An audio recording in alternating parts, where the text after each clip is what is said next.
છોટાઉદેપુર અને મધ્યપ્રદેશને જોડતા national highway number 56 ઉપર બ્રિજમાં ઉગેલા વૃક્ષો દૂર કરવા ઉઠી માંગ। દિવાલોમાં વૃક્ષના મૂળિયા ઊંડા ઉતરી ગયા છે કે જે નુકસાન કરશે તો જવાબદાર કોણ? છોટાઉદેપુર જિલ્લા સહિત ગુજરાત રાજ્ય અને મધ્યપ્રદેશને જોડતો નેશનલ હાઈવે નંબર 56 ઉપર તથા સ્ટેટ હાઈવે 62 ઉપર નાની મોટી નદીઓની ઉપર તથા ઓરસંગ નદી ઉપર આવેલા બ્રિજની સાઈડોની દિવાલોમાં વૃક્ષની ડાળીઓ જાડી ઝાંખલા સહિત અનેક વેલા ઉગી નીકળ્યા છે કે જે આ સરકારી સંપત્તિ અને લોક ઉપયોગી બ્રિજને ખૂબ જ નુકસાનકારક છે કે જેના મૂળિયા બ્રિજની દિવાલો ફાડી નાખે તો નવાય નહીં।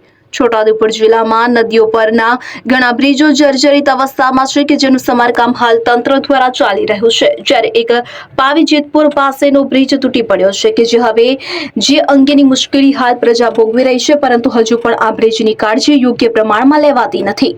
બ્રિજની સાઈડોમાં ઉગી નીકળેલા ઝાડી ઝાંખલા દૂર કરવામાં આવે તો બ્રિજની દિવાલોને નુકસાન થાય નહીં અને આ દિવાલોનું આયુષ્ય વધી જાય, પરંતુ સજાગ તંત્રના ધ્યાને આ વાત આવતી નથી કે જે નવાઈ ભરી વાત છે।